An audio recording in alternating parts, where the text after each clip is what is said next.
Hello there, and welcome back to War Thunder, to our first impressions on the very awesome T-80U, the new high-tier main battle tank for the Soviets, rank 7, battle rating 10-0, and I absolutely love it, despite being a rather standardish Soviet tank, but that doesn't mean that they are bad. It switches through rank 5 and 6, where then I am more in love with the Soviet tanks rather than the Western main battle tanks, which are kind of all the same. So what makes this tank different? Well, first of all, it is the fastest main battle tank for the Soviets with 1250 horsepower per ton, and you really feel that, how it just has the grunt in the engine and just, pulls away. It is absolutely stunning because we are scratching with a weight of 42.5 tons, so half a ton lighter than the predecessor, on the 30 horsepower per ton mark, and that is really nice. So T-80B is a bit slower, however that is also a drawback because you need to use the driver assistance mode, especially in hard terrain at higher speeds. You just drift all over the place, you are barely controllable, you crash into all the buildings, so you have to get used to it. This was one of the first battles that I played, and my plan is here to go around the enemy team that is probably going for C. I don't want to get into the way of enemy campers that are probably guarding C if nobody of their team or just one or two players go to C. That's my plan. And there you can see how the tank wiggles from the left to the right. So this is a little bit of an annoyance, but it comes, it's a little bit of a price to pay for that great mobility. In reverse though, the tank has only minus 10 kilometers per hour. That is not really fast, but it's usable. It's good enough, I'd say. Then it also doesn't have neutral steering, and I think that this is an advantage in turning, especially at lower tiers, because you don't get forced into this neutral steering or regenerative turning, whatever you want to call it, it doesn't matter. Turning on the spot with the two tracks, turning the other way. And this tank doesn't have it, which I think is an advantage because you just don't get sucked into it, which is super annoying, especially with the M1A1 and the Leopard 2A5. I noticed this. So, and here I just look around. This is a very good ambush spot. I'm not spawn camping, and yet, hello little sunshine, he has noticed me, and in this situation probably APF-STS would have better for the one-shot, but he got so frustrated with the turret ring knockout, and also he can't fire over the back of his tank, that I was safe. He bailed out, and yeah, I understand the frustration with those Western MBTs, but this tank is fun. Partially because of the ammunition that I use. Let's go through it bit by bit, and this is such a big advantage compared to some other main battle tanks, because for instance versus the M1A1 you have a stock APF-STS, the 3BM22, and it basically does everything that you want. 425 millimeters of penetration, no positive normalization though, but still a very high muzzle velocity with 760 meters per second, in combination with the very good spot the scope and the magnification. It is beautiful. It pans, it deals damage, it's fast, it hits, it's accurate. What more do you want? Then the next stock shell is the 30F26HE, and that's practically the only shell that I use, with some exceptional situations where then I have to go back to APF-STS, and that is the 30F26HE shell, 47 millimeters of penetration with 5.78 kilograms of TNT equivalent, very sensitive, and that is just awesome. The muzzle velocity, very slow though, with 850 meters per second for high tier standards. That's really slow, so you need to learn to aim with it. But if you get used to it, obviously you find the shot traps, you find the side shots between the road wheels and the tracks for the side, or just shot trapping the enemy tank, or hitting something on the roof and it splashes through the roof. This shell is mighty, and this is something that no other main battle tank at this battle rating has, except for some other Soviet main battle tanks, beginning with the T-64A down at 9.3, where you have to research it. But then you also have a stock HE shell that has 35 millimeters of penetration, which in many cases works as well. Talking about the tier 1 upgrade 3BK18M heat FS shells, don't research it, don't bother with it. It is not a consecutive research, so it's not mandatory to research. 550 millimeters of penetration, why would you ever need this. Maybe for the stock round with hull breaking, but therefore you have the stock HE shell, so don't bother with it.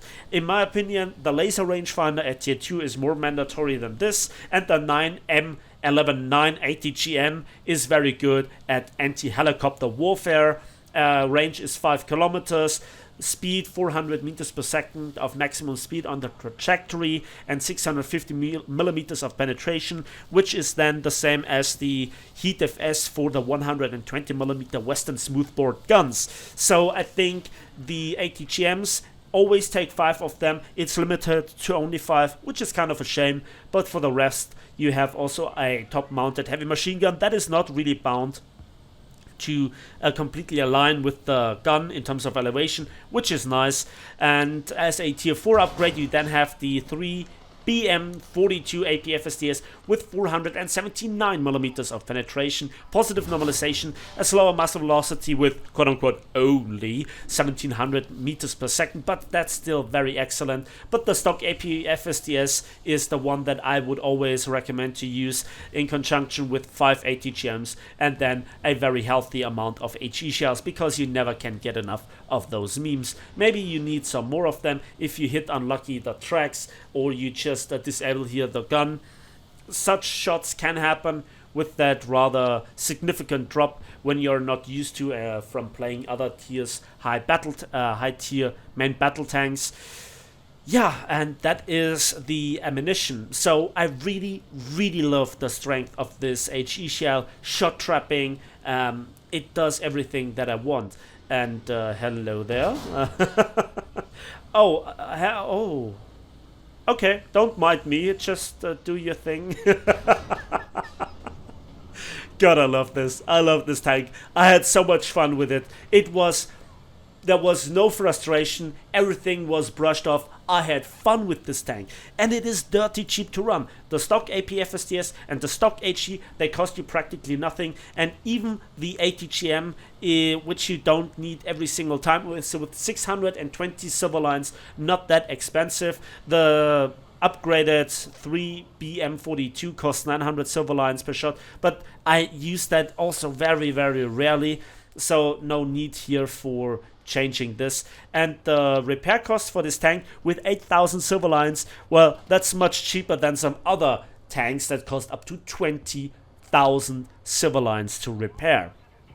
There are some even more expensive ones out there, but for the Americans, you know, the M1A1 Abrams has 14,386 silver lines repair cost, and the German Leopard 2A5 15,364. So that is nearly twice as much. I say nearly, and then you always have to use here the more expensive ammunition, and that is just not nice. So I understand the frustration from Western main battle tank drivers, but honestly, I understand it. But when playing this tank, I don't really care. So what about the armor on this tank? Well, it is kind of riddled with those very same weak spots that any other main battle tank for the Russians have, in conjunction with the weak spots, obviously, that the other main battle tanks from the Westerns have, and that is gun bridge area is vulnerable. Then you have the driver's hatch, which is barely any resistance to any sort of APFSDS. The lower glacis, there is no composite armor. You have a little bit of Contact 5 era on the side of the hull, on the side of the turret cheeks of the turret, and obviously on the upper frontal plate. That is really great. That works, especially then in some cases even versus some ATGMs from helicopters if you're lucky, or rockets. But what should I say when it comes to survivability? We only have 3 crew members, so a single shot through the side of the turret either ignites the ammunition carousel, which is the most probable cause of losing this tank. Under no circumstances get shot in the hull. Don't angle. You might want to wiggle the tank to throw off the aim of the enemy tank, but usually at top tier the players are so used to shoot this. So the side, very vulnerable. You're a one shot every single time if the enemy just hits center mouse. Then lower glacis, driver's hatch, and gun breach area. Those are just simply the weak spots. and the gun breech and the gun barrel are usually also what you shoot at on enemy tanks. But with this tank you can shoot with the HE, which again I use most of the time, under the tank or the tracks or the side, or try to shot trap them or hit the roof where then it splashes through the turret roof and kills the enemy, or at least disables the gun breech, and then you can follow it up safely with a second shot. It's just something so different compared to the APFSS, the meta from all the 6 other nations. Okay, so that's the armor. The mobility, as I said, is very fast with 1250 horsepower, and that is distributed of 42.5 tons, so we're scratching on the 30 horsepower per ton mark. Reverse, again, only 10 kilometers per hour, 70 kilometers per hour forward, but you rarely see this. But you can go across medium terrain with 50-55 kilometers per hour, and you always have this grunt in the engine, and I absolutely love this. Then let's talk about the reload. It is 6.5 seconds for an autoloader, so don't worry about your crew skills, but some other nations' autoloaders are just simply faster. The Leopard 2A5 has also an autoloader, and that needs 6 seconds, as well as the M1A1 for its ACE qualification crew.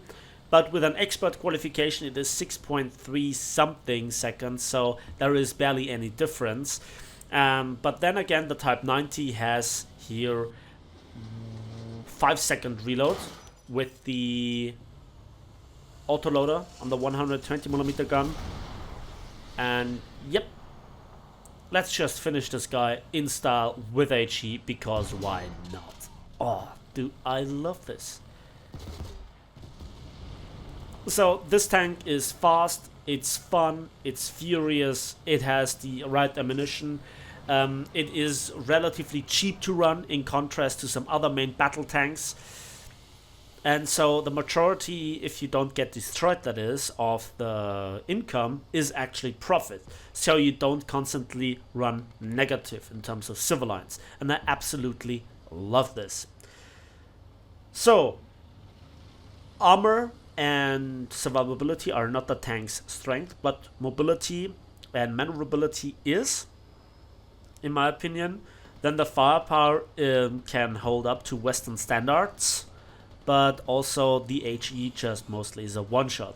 So ambush the enemy, surprise the enemy, no prisoners, and you have, in my opinion, or at least I have more fun with this tank than with the 50 Shades of Grey main battle tanks for the Western Allies. I think where is now the difference between the M1A1 and the Leopard 2A5 and the MX40, the Type 90? Yeah, probably a little bit outstanding is here the Challenger 2, but hey, you see where this is going, right? And also the Ariete P it's all the same. This tank is the different one, and this is why I love it. The final encounter of this battle just half a minute later. Well, I was a bit lucky that we both shot at the same time, and he just didn't hit here the vital spot. He smoked up, but I still saw here the contrast, and then we splash down, ignite the ammunition, and we get now the 6th kill and the survivor. Now let's have a quick look at the post-battle results. And rightfully deserved, we are first in the team. We get the activist, 52,000 civilians and 7,600 research points as far as I can tell, without a booster. With the survivor award, that is always something that I want to show you guys, to just show that this tank is really able to get the results in. And yeah, that was pure profit. That was pure profit.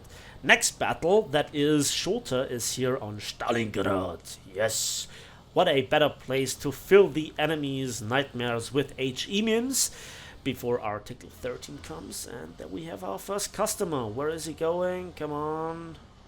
There he goes. Yeah, that was not... I have no idea where that shell detonated. That looked like detonating inside of the turret.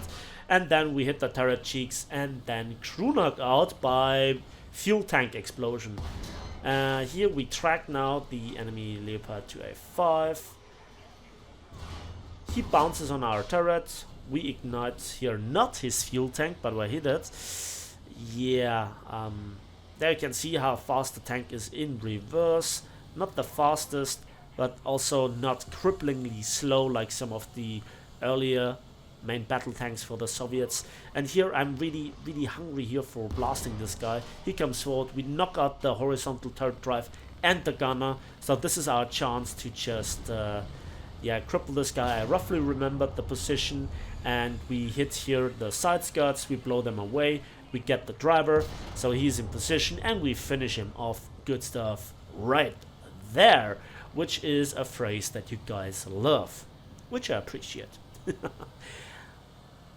And we look then for another position. Now this tank is best played obviously in an ambush role. Never think that because you are fast that the enemy is slow. Never think because you have a powerful gun and overall decent armor that it will save you at top tier. Every tank basically is a glass cannon, and every tank is fast, has a stabilizer, AP, and this is where this tank has such a strong power, just shot trapping the enemy.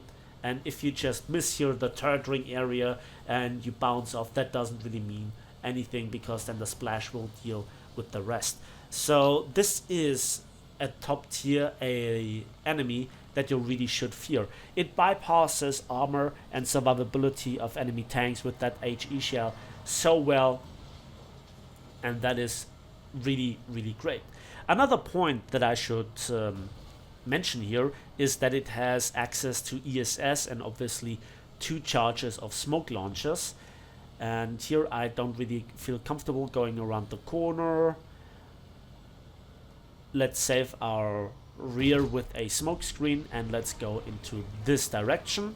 This might attract here the attention of some manned battle tanks, but yeah. And then I heard a tank here, and I launch here the ESS, and for the immediate smoke cover obviously the smoke launchers.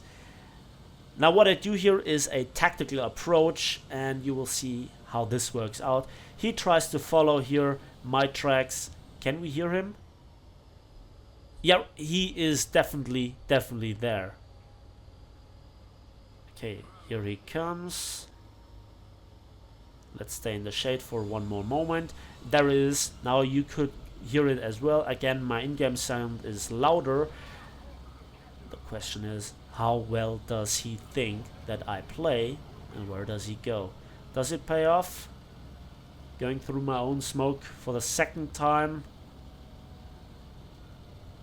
There he is, and here we see a little bit of a disadvantage, a rather slow gun elevation.